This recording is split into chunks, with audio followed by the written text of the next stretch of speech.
ईसाया उसका 53 बाप। हमारे पैगाम पर कौन ईमान लाया और खुदावंद का बाजू किस पर जाहिर हुआ।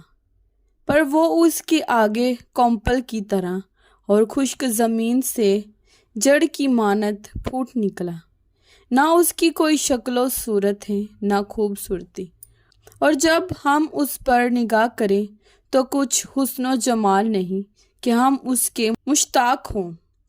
वो आदमियों में हकीरो मरदूद, मर्दे गमनाक और रंज का आशना था। लोग उससे गोया रूपोश थे। उसकी तहकीर की गई और हमने उसकी कुछ कदर ना जानी। तो भी उसने हमारी मुशक्कतें उठा ली और हमारे गमों को बर्दाश्त किया। पर हमने उसे खुदा का मारा, कूटा और सताया हुआ समझा, हालांकि वो हमारी खताओं के सबब से घायल किया गया और हमारी बदकिरदारी के बायस कुचला गया। हमारी ही सलामती के लिए उस पर सियासत हुई ताकि उसके मार खाने से हम शिफा पाएं। हम सब भेड़ों की मानत भटक गए, हम में से हर एक अपनी राह को फिरा, पर खुदावंद ने हम सब की बदकिरदारी उस पर ला दी। वो सताया गया तो भी उसने बर्दाश्त की और मुंह ना खोला। जिस तरह बरा जिसे ज़िबा करने को ले जाते हैं और जिस तरह भेड़ अपने बाल कुतरने वालों के सामने बेजुबान है, उसी तरह वो खामोश रहा। वो जुल्म करके और फतवा लगाकर उसे ले गए। पर उसके ज़माने के लोगों में से किसने ख्याल किया कि वो जिंदों की ज़मीन से काट डाला गया। मेरे लोगों की खताओं के सबब से उस पर मार पड़ी।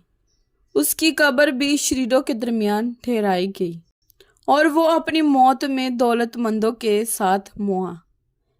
हालांकि उसने किसी तरह का जुल्म ना किया और उसके मुंह में हरगिज छल ना था, लेकिन खुदावंद को पसंद आया कि उसे कुचले।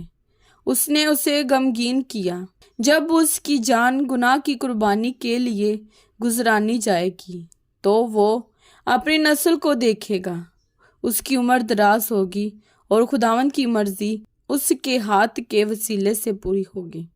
अपनी जान ही का दुख उठाकर वो उसे देखेगा और सैर होगा। अपने ही इरफान से मेरा सादिक खादिम बहुतों को रास्तबाज ठहराएगा, क्योंकि वो उनकी बदकिरदारी खुद उठा लेगा। इसलिए हम उसे बुजुर्गों के साथ हिस्सा दूंगा और वो लूट का माल जोर आवरों के साथ बांट लेगा, क्योंकि उसने अपनी जान मौत के लिए उंडेल दी और वो खताकारों के साथ शुमार किया गया। तो भी उसने बहुतों के गुनाह उठा लिए और खताकारों की शफात की। कलाम पाक के पढ़े और सुने जाने पर खुदावंद की खास बरकत हो। खुदावंद का शुक्र हो। आमीन। खुदावंद आप सबको बरकत दे। आमीन।